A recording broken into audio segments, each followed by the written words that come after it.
Thank God for the Botox. It really helps keep it nice and tight for me. For those who don't know, I've been getting Botox in my forehead since I was like 20. Just have those genetic wrinkles, and I personally hate them. No one else notices, but I really hate my forehead wrinkles, like the whole accordion.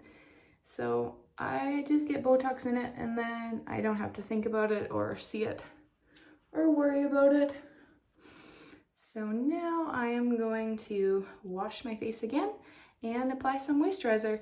I hope this helps. I hope this shows you how you can do this at home. Just be very careful. You're probably going to get some little nicks at the beginning, but you will learn very quickly.